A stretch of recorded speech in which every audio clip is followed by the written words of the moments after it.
So, good morning, good afternoon, good evening. I am with Marthann Rawlings. She is an amazing woman. You're going to hear stuff. You're going to be blown away. I love her so dearly. She's my buddy. I'll put it this way. Teamwork is always about teamwork, not just one single person. And without her, I would not be able to do and build Kingdom of God with Ultimate Impact Ministries, Dr. Jim, if it wasn't for Martha. I'm going to call you Martha. Is that okay? It's okay.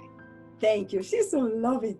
So anyways, I'm going to let her talk from beginning because she knows already. I told her you're going to tell us everything, girl. Everything. But I just wanted to first to express how dear she is to us, to our ministry, to me personally. I admire you in so many ways. You are so disciplined. Martha, you are so persistent and reliable. I really love your honesty, love who you are. And on top of it, you're sweet. You're not judging. You just are good friend, sister in Christ and a friend. So where would you like to start? Well, I guess I can start from my family of origin. I grew up in a broken home. My mom and father, they divorced when I was 3. And in the early 60s, that is a horrible thing that happened to you. People look at a divorced woman very much like a second-class citizen. Yep. They don't give you respect, and you don't get jobs, or the good jobs anyway. Mm-hmm. And so my father couldn't make a living in a town where he was the divorced. He caused a divorce, and so he had to move. He just chose to move to Texas. And so, and totally abandoning us, me and my sister, no contact whatsoever, just dropped off the face of the earth. Mm-hmm. Might as well have been in Timbuktu because, I mean, we didn't ever get to talk to him. So, Wow. in addition, I mean, this was abandonment on a really young level for me. My sister was 5 and I was 3. Oh. And so my mom, she turned to her church. I mean, and that even caused conflict because at church, you know, you're a divorced woman, and the church you would think would rally around you, but in the early 60s, they were still somewhat standoffish, even in the Pentecostal church. And so she worked really hard to be accepted. Mm-hmm. And this led to more codependent people pleasing, trying to earn value. And so she ended up marrying a nice man she thought was a good guy. He turned out to be an alcoholic, a weekend alcoholic. During the week, he was an irritated person a lot of times because he couldn't get the alcohol. But on the weekends, he would get it, and then it would be often kind of rough situations. And 5-year-old, 6-year-old me would have to run and wrap myself around his leg and beg him to stop. And so I became the rescuer.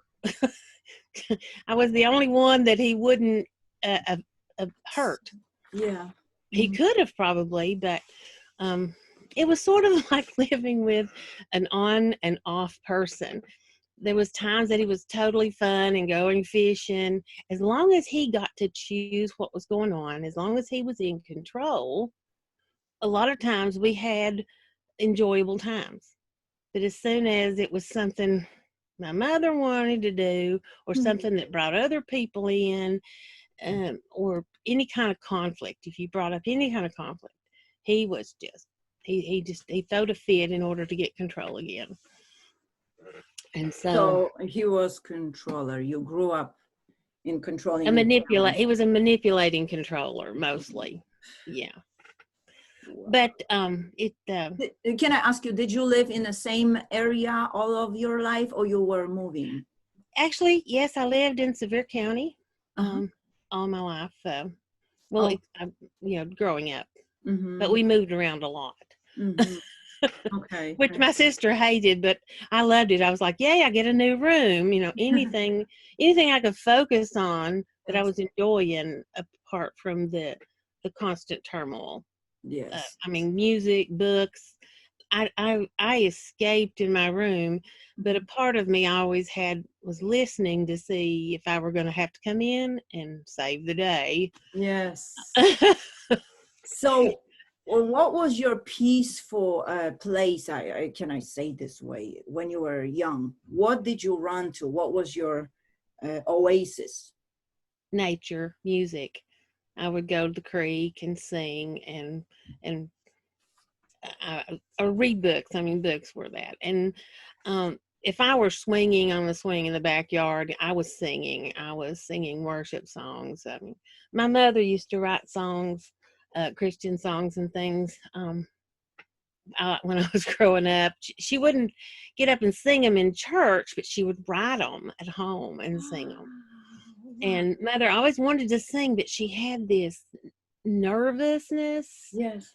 And so she would lose her tempo. And so people would stop playing for her Oh. because she would slow down, they would slow down, she would slow down again. And so it would be disruptive at church. Yes, she was So creative in her own world, you mean, right? She when didn't. I would sing with her, I could keep her on tempo. So Oh, if mother wanted to sing, I usually had to sing with her. oh, and it never bothered you, right? That she was like, No, because oh, I knew she would stay with me. I wouldn't. That's what she needed. Somebody to keep her on tempo. I was her metronome. oh, how cool. So tell us a little bit more about music, could you? I'm a musician, so I'd like to hear a little bit Yeah. more. What instruments were you self-taught or school? Did she send you to music school lessons?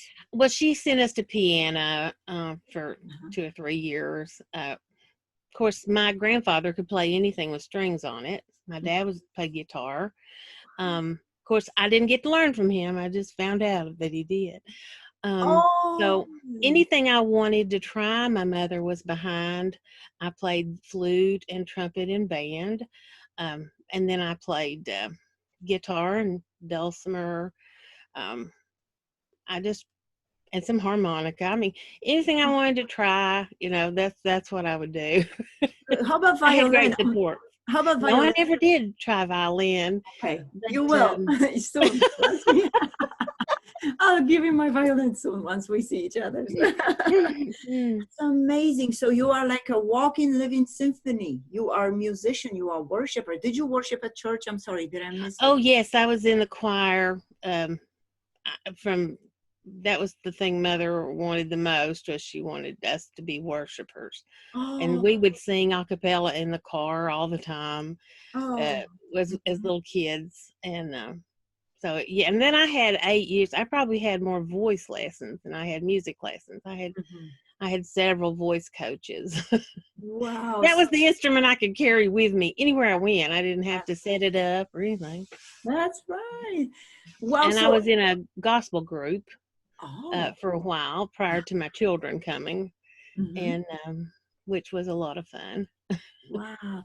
But you said you loved reading books as well. Yes, yes, I'm the eternal student. I can eat volumes of books. Um, That's just amazing. there's so much Mhm. to be learned. Uh, but then it was also a place where I could lose and myself and go on. I could leave the place where I'm at. Imagination would take me to Mhm. wherever the book was, which was how I escaped a Mhm. lot of times. The stuff I couldn't change in my environment, I Mhm. could go somewhere in a book, Mhm. which was helpful Wow. to de-stress anyway. Mhm. Especially when they don't let you leave, you're stuck there. You have to stay there and make sure that things don't escalate, but you really don't want to be there. So you mentally just kind of leave in a book. Yes, that's so good. So what happened later in your life when you were a high schooler, college time? Well, it, I that was a really stressful Mhm. period of time, um, dealing with. Um, I couldn't let any of my friends know exactly what was really going on at home. Um, because it would get back around. Mother would feel I'd betrayed her, and then her friends would be going, she could have gotten some really good advice, but she would never tell the pastor or the other people she trusted. she never told him the exact extent of how bad it was. Isn't it So horrible that we live around people, but we can't be fully ourselves? We are afraid. We live in fear. yeah, but I mean, in the early 60s, when Yeah. she was divorced, she was Mhm. traumatized by the way she saw herself Yeah. and the way people interacted with her. And Hmm. so at that time, there was a lot of codependency in the church. It Hmm. was you and the Pentecostal church we was in. It was a lot of times if you couldn't wear nail polish, you couldn't wear makeup, you couldn't wear pants. And so my mother would close the drapes and lock the door and put on pants to clean house. She What? didn't want, yes, this so I mean, I saw this strange dichotomy between Oh, my mother. I could see the frustration she was having with trying to fit in, yes. to church. Yes. And yet it's just not, you can't wear a dress and clean house. I'm not do a good job or feel My, comfortable, And so my goodness. it was, there was a lot of those things that had to be rectified. And Hmm. so it caused me a lot of times to just wonder, you know, what's going on, with the Right. church How did situation. it affect you when you were growing up? Did you have a like mentality like your mom? You were afraid, a longing for acceptance from people, and you were hiding? Many times, I didn't feel like I could always put, all of it out there. In Mm-hmm. high school, I kind of just, by then things had loosened up a bit in the church. You Mm-hmm. still couldn't wear pants, but I was willing to wear nail polish and be talked about. um, but as far as Yes. I just felt like sometimes when I would go to church, I would have this weird feeling of guilt, just like a shroud of guilt, because here I was, all these things, and I couldn't understand why it was okay for Mm-hmm. these Baptist friends of mine. They could wear makeup, they could wear pants, and nobody, you know, um, made them feel guilty about it. Yes. So what would you tell people who live today in a like situation or environment where they just cannot open and they hide? Well, it's just come down to the point where look at what you believe in. When we see God how he really is, Mhm. and that was the whole point, is the church was not portraying God as a loving father who had, there was limits that protect you, which is, don't go out in inappropriate clothing, which would be, stuff to see through and way too short or way too tight. I mean, the balance between good boundaries and Mhm. healthy freedoms. um, I believe that's what I would simply say, is that you've got to discuss those things, the personal doctrine between you and God. When you see him as the loving father, then you know you have a lot of freedom and choices. And you don't have to just do what some dictator says to do. Mhm. Um, and then they don't tell you why. They'll just say, well, you'll go to hell. It's like, I don't think so. But when you're 10 years old, you go, you don't yet, You're you not can't aware. yet figure out Mhm. why they're saying that. And this And so you is just automatically feel guilty and you don't know why. exactly. This is the hardest age, I believe, when we are not aware, we cannot explain because we're too young, immature, but we know something's going on and we can't help it. Isn't it? That Yes. was the painful moment. You couldn't help it. You wanted to help your mom, but you didn't Right. know how. Yeah. Wow. And then as I got older, Yes. um, all these old heart beliefs Mm-hmm. of, this is wrong. Mm-hmm. As I got older, those things would sabotage me when I would move out into different things. And so it's been really great for heart physics to find those hidden places that were sabotaging me from enjoying my life, feeling good, feeling pretty, and Mm-hmm. it not being considered wrong um or way too flirtatious. Wow. So But tell us, but yes. Uh-huh. oh, well, codependency Mm-hmm. was in my family. Codependency is where we're depending Mm-hmm. on somebody or Mm-hmm. something Mm-hmm. for what we can only get from God, or for what we should do for ourselves. Mm-hmm. If I'm wanting someone else to support me, but I'm able to support myself, I'm being codependent. And I'm bringing somebody else in, and this is going to be the person I'm depending on rather than God. And then I'm never going to feel that connection with God if I'm putting somebody between me and Him. And Mm-hmm. so the codependency in the church, as I look back now, was they wanted us to be connected to them so we wouldn't leave, so we would stay there, and yet they didn't know Mm-hmm. that they were standing between us and God in Mm-hmm. some of the practices, Mm-hmm. and such as mixing the law and grace. They would say, well, Mm-hmm. God, He's forgiven your sin, Mm-hmm. um, but you could fall from grace. I mean, Yes. So could you tell us take us deeper to definition of codependency for those that may not be familiar with that? well, the important thing I thought, Mm-hmm. one of the biggest about codependency in church was religion and codependency. It's very much like being seduced by religion. It's like finding out on your honeymoon that the reason your spouse married you was because you was a good financial opportunity. Mm-hmm. Um, that's how it felt to me when I look back, and I'm like, geez, religion took me to a place where I thought I was doing what was right, Mm-hmm. but I was the one being used.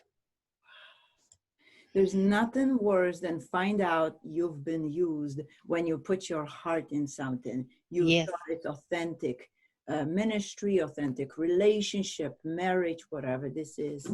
Well, we dig into this the subject of disappointment.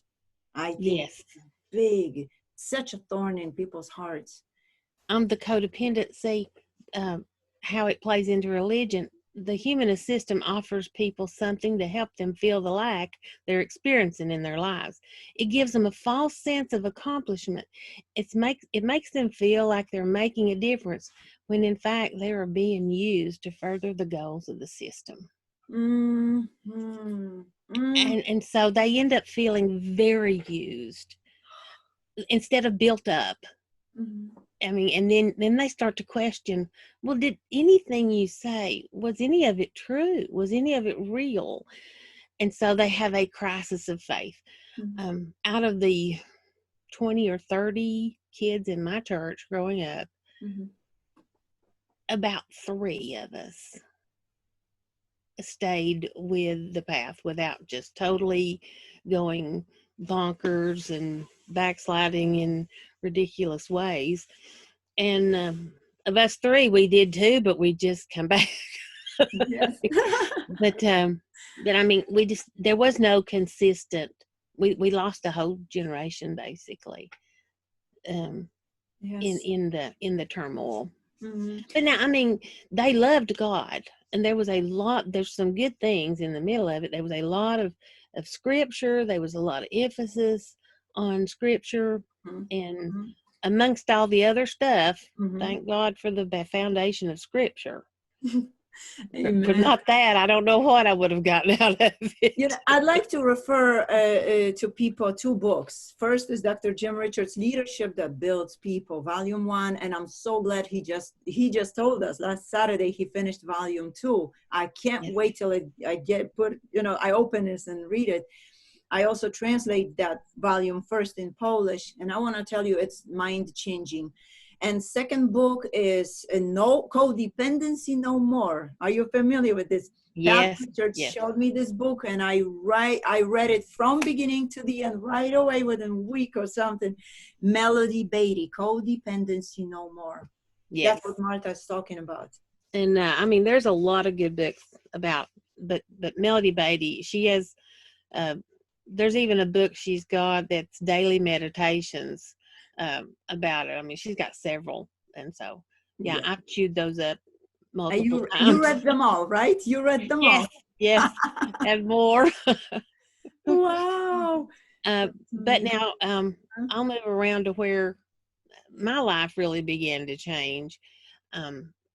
In 2013, Mm-hmm. my husband passed away in April of that year. About 2 weeks prior to that, Mm-hmm. I was on the internet looking for books, which I often do, because I've got family members that were in addiction, needing help, how to deal with that. And I came across the book, How to Stop the Pain.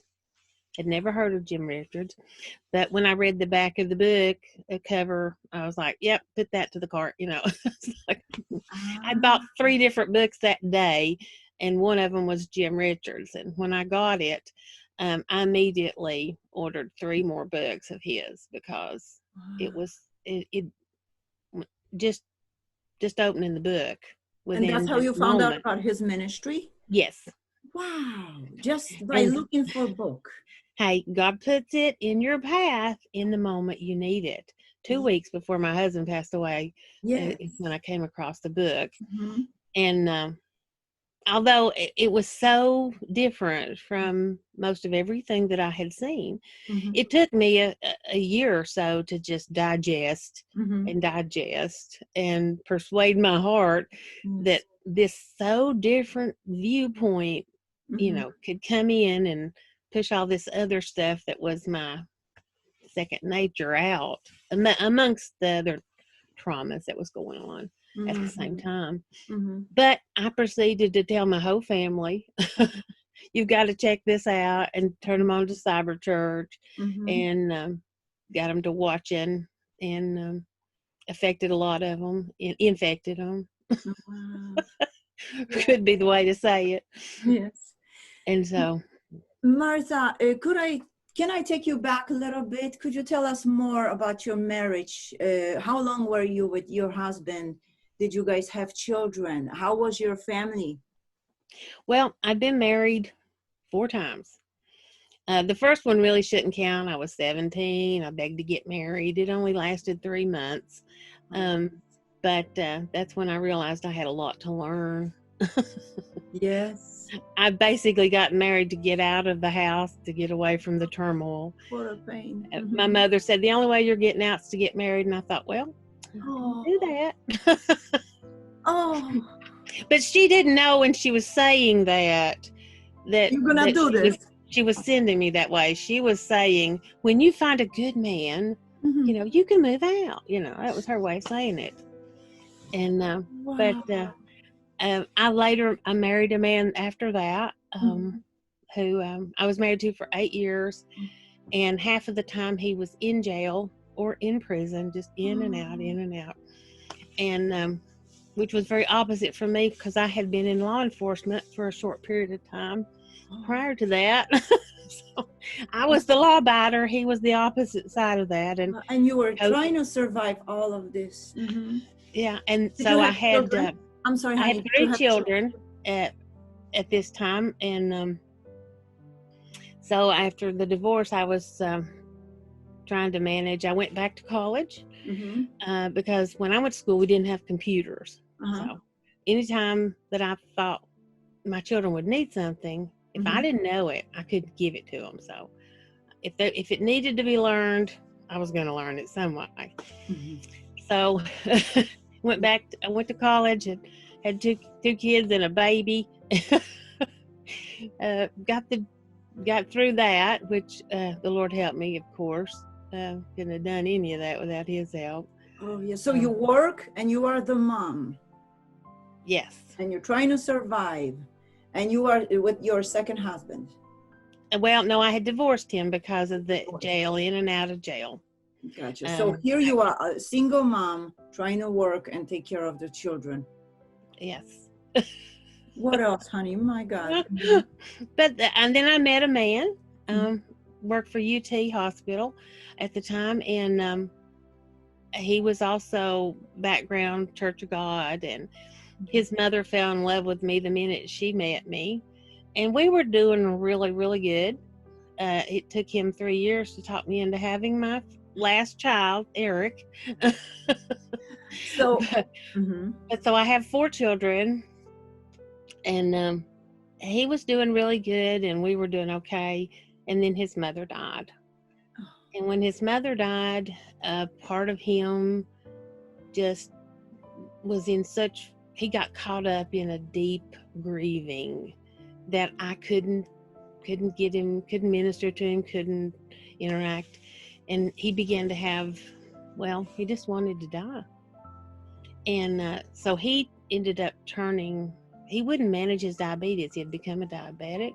He wouldn't manage his diabetes. So it ended up causing him to pass away. He had gangrene. They removed part of his leg, but in the final surgery, he had a embolism, and Oh my God. it was 2 weeks before he would turn 39. He passed away. I'm so sorry. I am so sorry, Martha. Uh, Because you know, you smile right now, but I know the pain you went through, those Mhm. heavy days you've been through. Only those that went through can understand. Yes, and I I have. have Mhm. great Uh-huh. compassion for young widows, Mm. and then having to deal with it twice. Gee. I've got 2 husbands that they're in heaven, and the great piece is that God is able. He is the only one who's able Yeah. to come in behind something like that and build you up and cause you to feel whole. Because a lot of times, if you've been in a codependent family, you'll try to find something else to fill that hole. And I did. I tried a lot of stuff.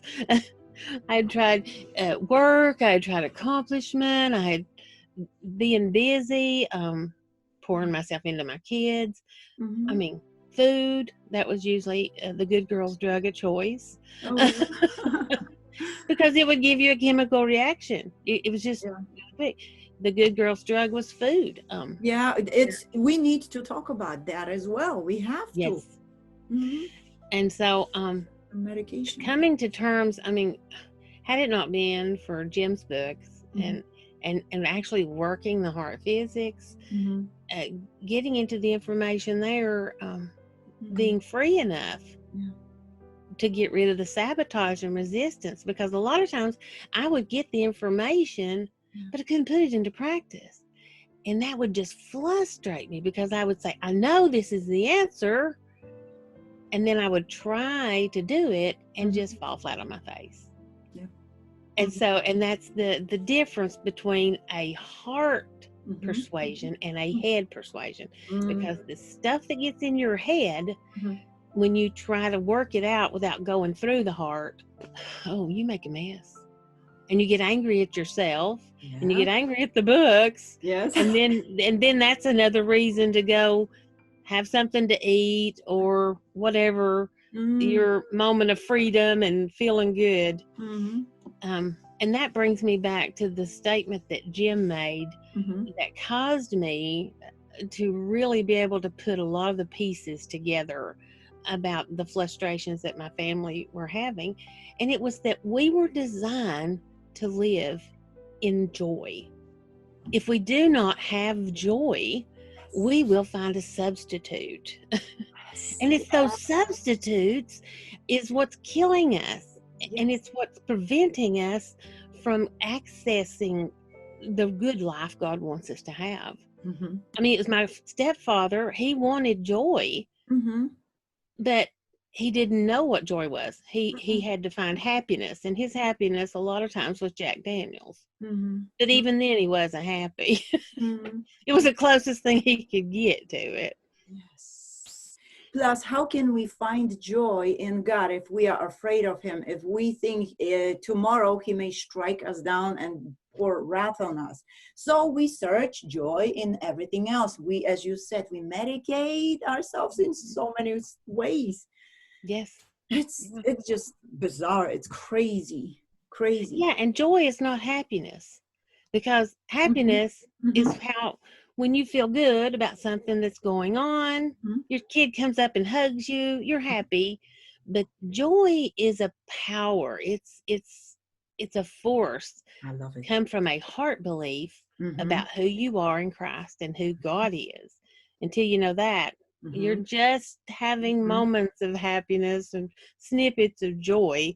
Yes. Um, and so, yeah, Mm-hmm. I can understand why a lot of the situations I did as a kid, I was trying to find joy. I was trying to find a way to be So joyful. not this emotional on the realms of soul, but feelings in the realm that are deeper, that goes deep in your heart, in your Yes. spirit. Yeah. Wow. So tell us, you were talking about that. That's what you were looking for when you were younger. Yes. Yeah. I would see my mother happy when she went to church because, well, church was my mother's drug of choice.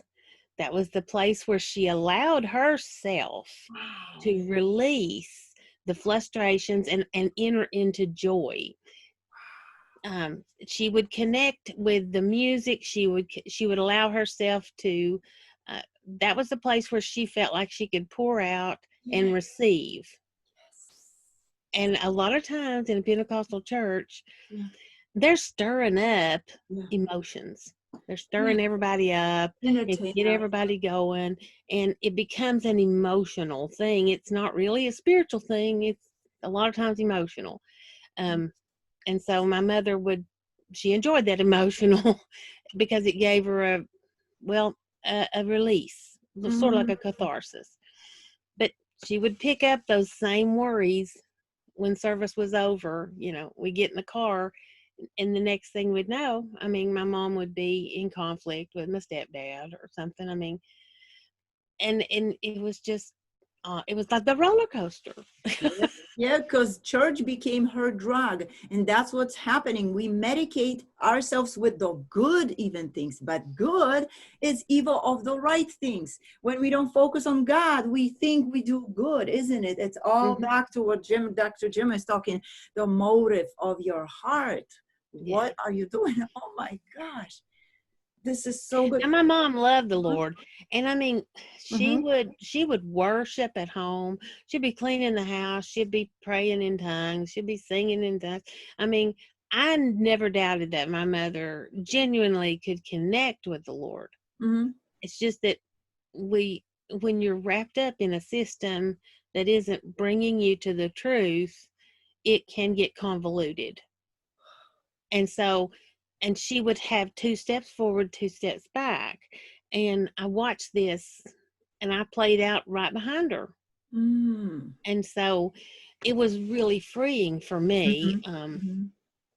Um, well, and then years later, I became church secretary and secretary to a pastor in the Church of God. And Uh-huh. Mm-hmm. the pastor was a really good guy. He was gifted administrator, had really good business skills. He taught me a lot of things. Mm-hmm. One was to never be offended. Um, Mm-hmm. he says I'm task oriented. He Mm-hmm. said, and we're doing a job here, and we're going to be a good, well-oiled machine. He says, when I bring you something to do, he said, I may forget to say, please, Mm. thank you, whatever. He says, but I'm not trying to offend you. He said, now, if I'm going to offend you, I'm going to say, now, what I'm about to say is meant to offend you, and I want you to get the most out of what I'm about to tell you. He said, if Mm. I don't preface it with that, he said, don't jump to conclusions. And so Yeah. that really helped me for the rest of my business life, was to always clarify if someone was trying to be offensive or acting in a Mhm. way that was inappropriate. I wouldn't just jump there. I would go, do you mean it this way? Or That's the key. That's the key to quit judging people. Hold on. Did you mean what you said? Because, and always bring it back to us, because I feel offended. I know you didn't mean bad, the wrong way. This is so good. I had to learn that key as well. And it tremendously changed my marriage. Mhm. I had to change with this, not put that judgment on people. I'm so Yeah. with you. I'm so with you. So I, and tell I, us. I, Huh? I really, and then we suffered a church split. Um, Oh. Well, What church certain did it people start? didn't like the things he was doing. He was a district pastor, and he wanted to bring he was going to have lunch with the Catholic Church and the Baptist and the Pentecostals and the Church of God. They didn't like this very much. Mm-hmm. And so some of the ideas that he had were just way out of their comfort zone. Mm. And so anyway, the church ended up splitting. And so, and I'd heard being in the office there, you hear a lot of stuff. And so I basically left the Church of God. Oh, yeah. And I went to the Assembly of God. And it was a great place to heal for me because they had really good boundaries, and they had protocols to where if things got out of bounds, that they could be brought back in, according to the scripture. Yeah. So I began to learn that not all churches were emotional, that they had some really good foundations, and that's where I began to learn about boundaries when I went to the Assembly of God. Wow, that's so cool. Now, I'm not saying they were perfect either, ain't none of them perfect, but it was the perfect place for me to heal. Yes. The key to resolve conflict very often, I find myself in my life, is keeping boundaries, the right priorities. If we keep it, we can really live in peace and in harmony by God's grace. Yes. Yeah. Really? And conflict resolution, I had to learn that. I'm still learning more about that. I don't think we can ever quit honing our skills. But there were some people around in my family that were just antagonistic. They loved to argue, and they would draw you into situations for whatever their own personal reasons were. But because growing up, I'd heard so much fussing. I call it fussing. It was arguing between my mom and dad. I said, I've heard all that. I want to hear. I've got my quota in for my lifetime. Yes. But it caused me to pull away from conflict because I didn't see any healthy conflict resolution. Didn't grow up that way. So I had to learn it all and develop it really quickly because I had boys. I had a daughter and 3 boys, and all my boys were 5 years apart, so you couldn't let them fight it out because there was too much age, so you had to intervene in some way. So So that was my next question about your children. Could you tell us a little bit more? Yeah. Well, my daughter, she was a godsend, Sarah. And had I not had her first, I don't know what I would have done because the boys, they were a handful. And there's Jonathan, Benjamin, and Eric. And she was the smallest one, but she kept all those boys in line. Same thing Poor brother. He's very helpful. I love Sarah. Tell her. Yeah. So, and so how old my is kid? Sarah is 38, and John is 33. 33. Benjamin is 29. No, 30. Yeah, and Eric is 25. Okay. Yes.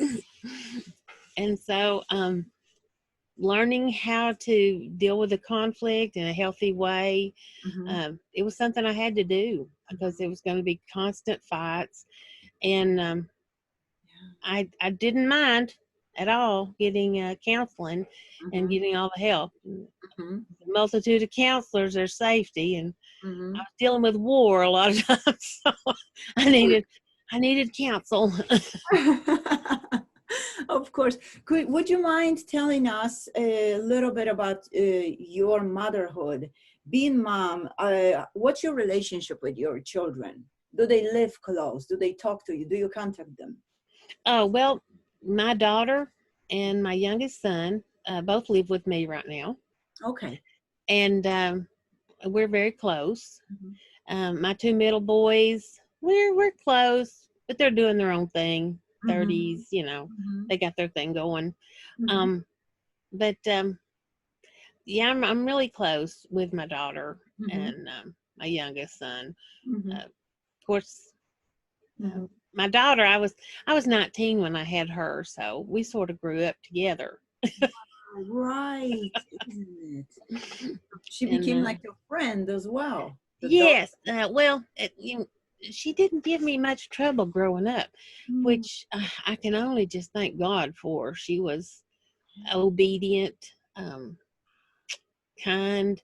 Mhm. Um, she actually is the one who stopped me from yelling. I had a habit of yelling, and it would bother her. And I guess I developed it because the boys were loud, or Mhm. that may be my excuse. I don't know why I developed it, but I did.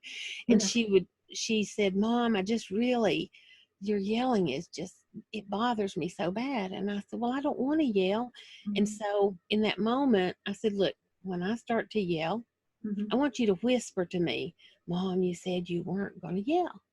And I said, "So that will be the safe word, that will remind me that I have an agreement with you." Yes. And so it only took a Mhm. couple of weeks, and she had me broke from yelling Really? because we entered into an agreement. I set my intention, Yes. and there was a trigger there with her Mhm. whispering to me. Mhm. And so I'm just so grateful that we learned how to do that, because that opened doors to how my kids could learn to change. I said, Yeah. "Well, if I can do it, you can do it. And let's Mhm. find a trigger. Let's find something that will remind you that you want to do this." That's amazing. The trick. You speak in so many lessons right now, really. I pick on it's your life, but yelling, even to get free, sometimes we need to stop yelling. And our life will change. Our relationship will change. People, your children will want to talk to you if you don't yell at them. Don't constantly Yeah. uh, abuse them with your uh, offensive judgment. I'm talking to me. I'm not talking to people right now. Yeah. But I I know. became safe. Mm-hmm. Uh, and that's the whole thing is I'm just in the last year through heart work, Mm-hmm. my youngest son was able to tell me some things that he's not been able to tell me for about 4 years, because I wasn't safe enough for him to say, "Mom, when you did this, it made me feel unimportant."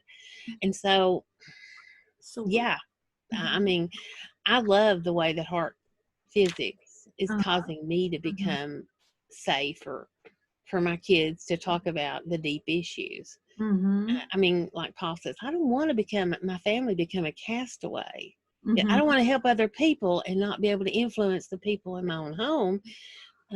If I can't influence people in my own home, truth is, I really can't influence anybody out of it. I mean, people may think they are. You can go do some good deeds, but Yes. influencing them on a heart level, Mm-hmm.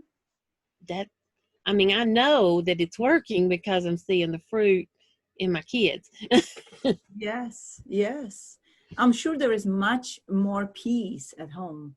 Ever. Oh yeah, yes, yeah, Mm-hmm. and it's easier to manage. Mm-hmm. Uh, I always had pretty good boundaries because I had to, because the boys made me.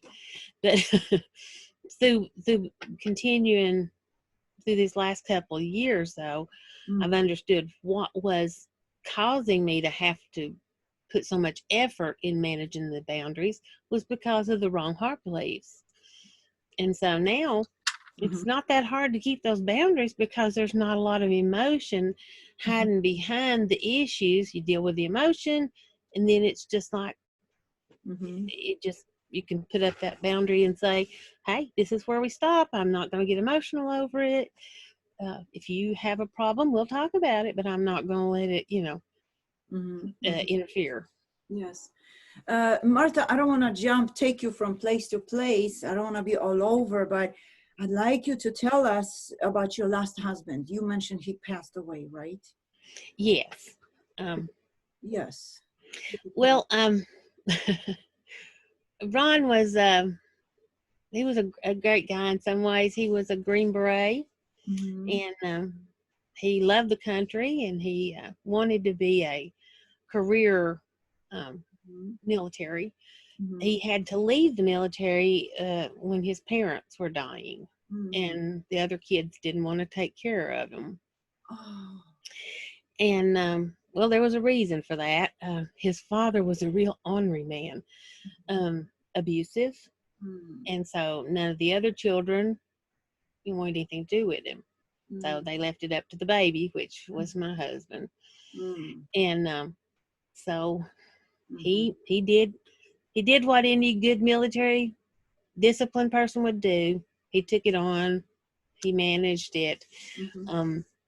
But he had a real hard time integrating back into civilian life. He found most of his identity in the service. And I mean, he was an adrenaline junkie. I mean, and so most people who's in the military, they understand the difference between civilian life and the things available to you in the service. And so it was really hard to keep him happy, or he was miserable a lot of times because he couldn't, it was sort of like when Dr. Jim mentioned addiction to newness, something new, something exciting. Adrenaline is that what flows through you when you're doing something new and exciting. And so being married to a man who couldn't be pleased with just normal stuff because he was hungry for an adrenaline situation, many times he would pick fights with me or do things just because he was bored. And so he was putting his past on you. You had well, I mean, yeah. Yeah, he really wanted to be able to do the things he used to do. Of course, as you start to age a little bit, or if you have some health issues, if you don't deal with, the reality of I can't always jump out of a plane, I can't always, do all these things. And so there was a lot of mourning over loss for him. And so it drove a lot of wedge between he and I. Okay, wow. And thank you for sharing this. I'm sure it's hard. Thank you. Thank you. Honey, you said that you are incredibly fast, smart, sharp thinker, but you also transcribe. Could you talk about this? Was that your job? Did you learn? Is it skill that you learned over the years, or? Well, when I was in law enforcement, I was secretary to the detectives, and for a short time, I was secretary to the sheriff in our county. And so I got that position because I knew how to not release information. I could keep my mouth shut. And so, and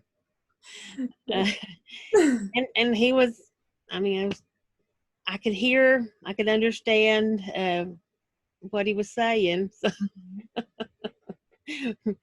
So I just started there, transcribing. And of course, I have been a secretary, executive secretary, and I've just done a lot of different things and career-wise. So Martha, you went through all this hardship. You've learned so much. Life really taught you so much. Where did it bring you in your relationship with God, in your spiritual, I would say heart development, your attitude, your understanding? Where are you now? What's the big points? What are the big points of your life that you would like to mention? Well, the thing about it is religion. The reason it's there is because there's a lack of real connection with God. The thing that causes religion to get rooted in people is because they have a lack and they're trying to fill it with something. Yes. And the churches are supposed to be leading people to God and making that connection, because that's what fills that lack. But the problem happens when they don't see God. They give you their system of religion. And so then you get connected to this religious system, which for a while feels like you're getting some fulfillment because you're part of something that's bigger than yourself, which will release dopamine from your brain and some serotonin, and you'll feel, oh, this is great, and I'm part of something bigger than me. Except when you really have some real life issues and you go for help and they just give you a platitude and tell you just to pray about it, and you're like, and then you connect to the lack even more, and you find out that there's holes. Because they don't know better. Sometimes they don't know because they were taught the same way. Right. And they have those same secret struggles, but because they have to keep the mask in place, they can't tell you, well, you know, I can't hear from God all the time, and I go talk to so-and-so or whatever. But yeah, and that's the religious system. The holes in it is that it just breeds more lack because they don't connect on a heart level. So what would you, what definition would you give us of religionist? Religious, it's a system. It's a system of seeing God, a system that makes things work in the name of God, but without any power, without the truth. It's not plugged in. They're waving the curling iron around, but it's not plugged in, so it's not going to curl any hair. Well, they'll go through the motions, you know, but when they pull it out, the hair's straight. I love the way you picture all this. Paint the picture. You'll have a little bit of a wave for a moment, but then the heat will hit it and it'll be gone. Yes.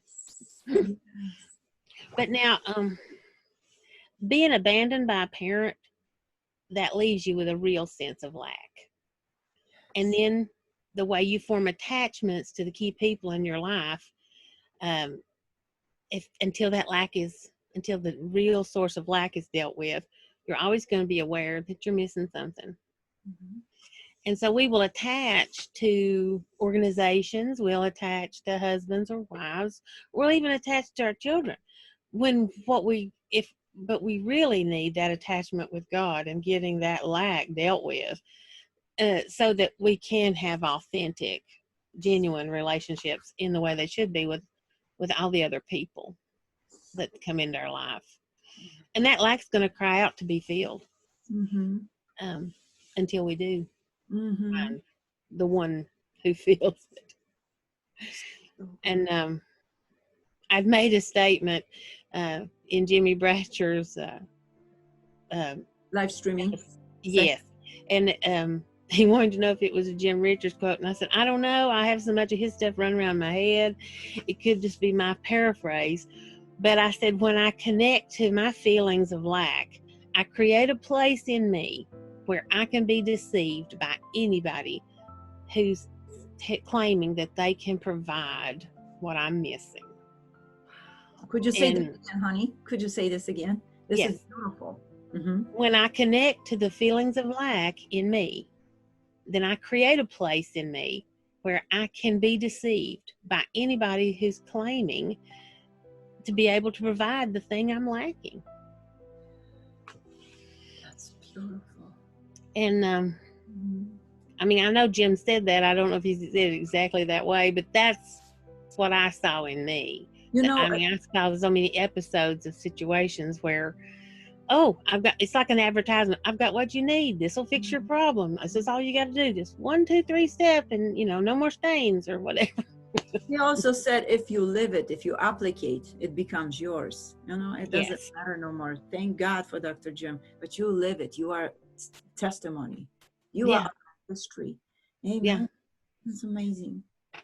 I remember when I was first putting some of these principles into play, when I was learning how I could say no to the things that were trying to draw me in, I called my mother and I said, Mom, I went 5 days without coffee. And she goes, are you sick?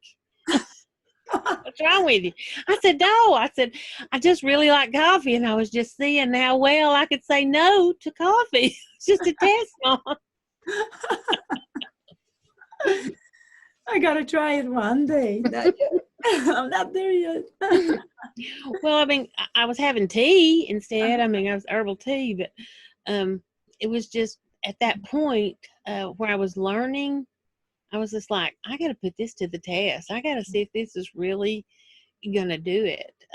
or is it going to, because I wanted to know. I don't want to do the experiments because Yes. I'm going to pour myself into this deeply. Yeah, if it's not going to hold up, and it did, it has. Oh, wow. Martha, what brought you to our group? So how did you, I'll say it this way. How does the sharing of experience and other interactions in our Ultimate Impact group affect your walk with Jesus Christ? Oh, wow. Yeah, it builds your faith. When you see other people, when they're explaining things and you're seeing that, you can identify with it. Sometimes the word pictures are exactly what you needed to see in order for you to fit your own puzzle piece that you're struggling with. I see it as a gift to God because I have a piece, you have a piece, other people have a piece. We bring it together, the puzzle makes better sense than me just trying to look at my one piece and try to figure out how it's going to work out. Yes. And then, the fellowship. There's churches here. The one I like to go to is in Knoxville, and right now I can't go because they're still doing online. But our group had already been established. We've been interacting with one another, and so with all this pandemic, I didn't even feel like we missed a step as far as I didn't feel any separation because we were still connected. And it was really meeting my need for fellowship to a certain point already. Pat Richards said about our group many times, she said that this is the best thing that could happen in her life, in our lives, I believe, that group, because that's what's happening. We truly connect. You can open, there is honesty. People really open up, they listen. It's not just like me and my doctrine. It's listening and healing each other's, encouraging. I love this. Oh yeah. Being there's a lot of comedy too. There's a lot of fun stuff going on that breaks the tension, that causes you there. Do you see? They're just real people. They're not high up on any pedestal. We have real life struggles. We have real life issues, and it's rubber meets the road reality. I don't think there's anybody with any. I don't think anybody's there doing their own show. No. Everybody, I feel like, is involved in building up one another, which is what discipleship is supposed to be. Which is, it's encouraging. It's way encouraging for me, having seen the foibles of religion and seeing discipleship work so well. It encourages me. That's why, for those that don't know what group we are talking about, it's Ultimate Impact Mentorship Group on Facebook that you can contact us. The email will be underneath this video. You can check and, again, ask us, how can I get into your group? How can I listen to Dr. Jim daily life lessons? There will be lots of informations for you available, how you can join us. And I really encourage you to do this. Yes. Yeah. So what is the value of having a witty, funny, or goofy banner with the other members of the Ultimate Impact group for you? Well, actually, we all need to feel good.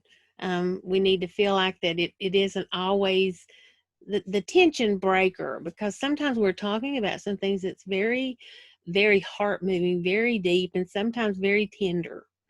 And so I feel like sometimes if there's a way to cut that tension, people feel more open, they feel more accepting, and they feel real. Because if it's all just, proper and the liturgy, we've got to get that, chin up and all that.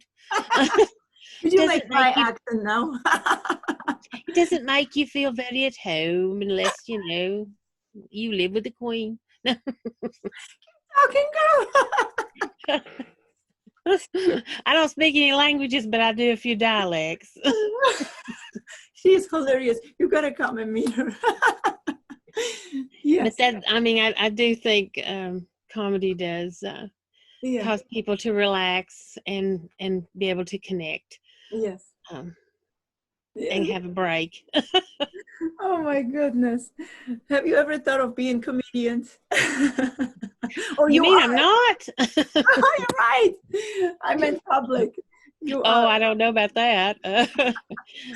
I've We had are. to keep some kids happy, so I think my biggest audience is, keeping my kids on track. And That's right. Keep them yeah. happy with joy, not Yes. happiness, just joy Yes.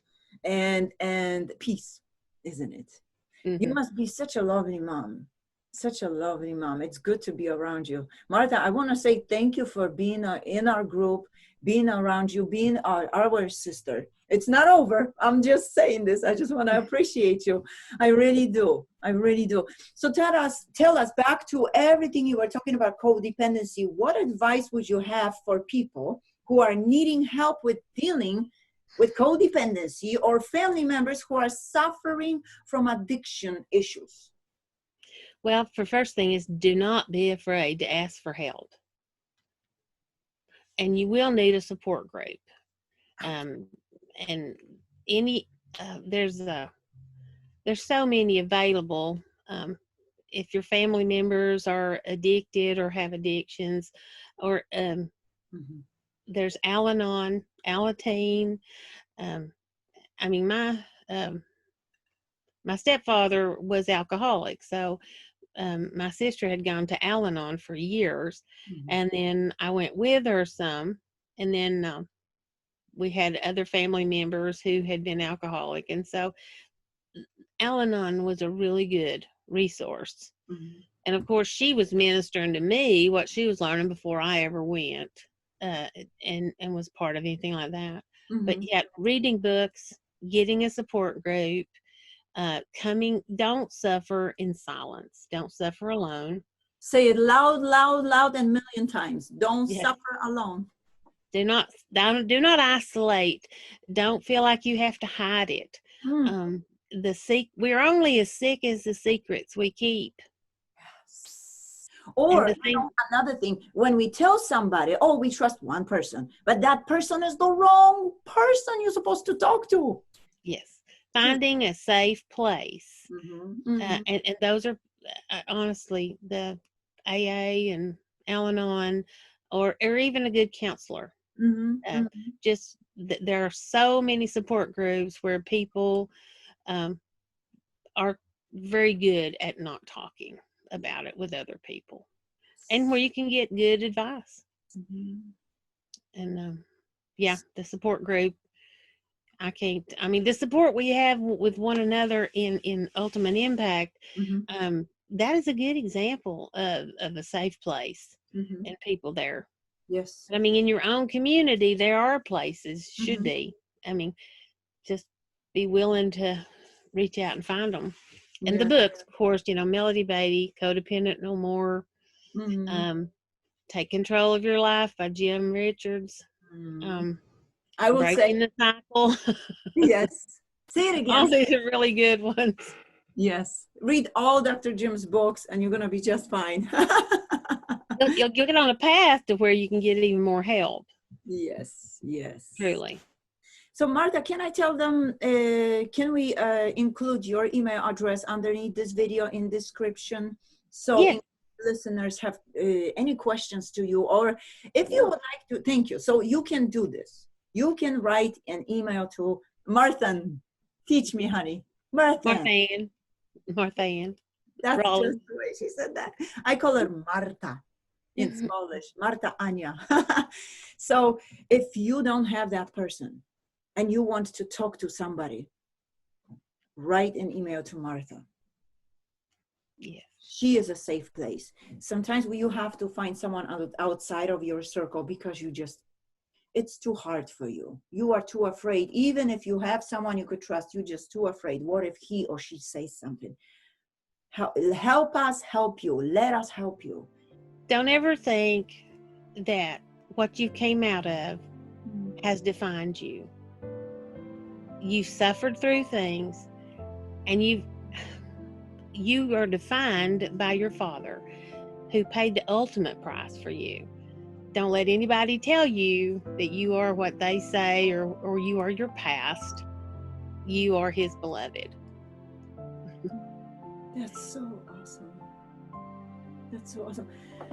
Martha, I'm really marvel at your sweetheart, peaceful attitude, and after all you've been through. You're not boast at this, you're so humble.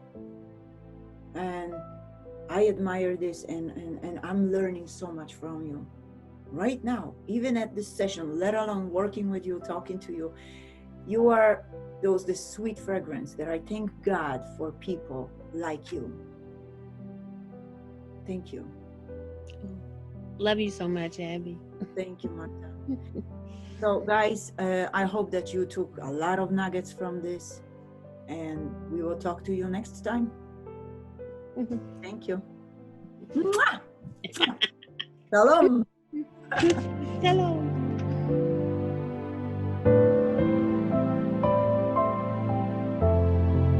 Honest value for someone. They feel it. It's a force.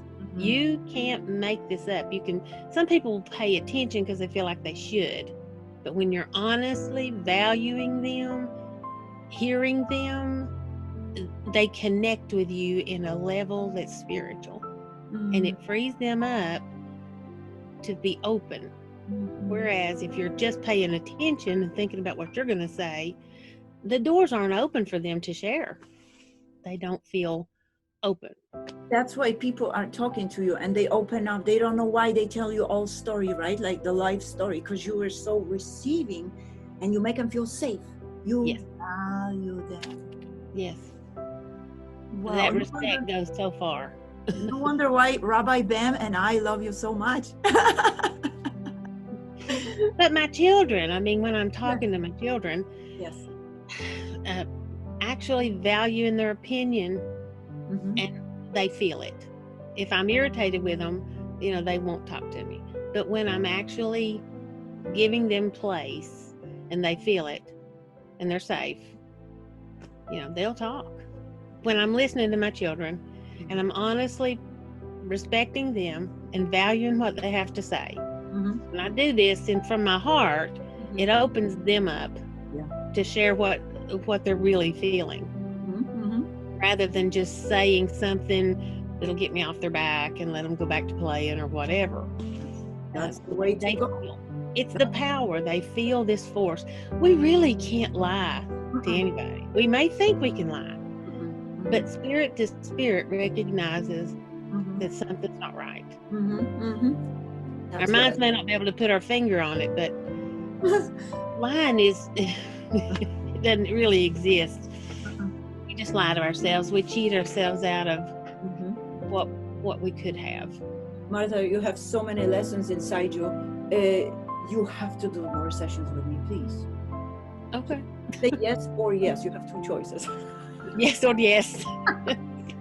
Love you so much. Love you too.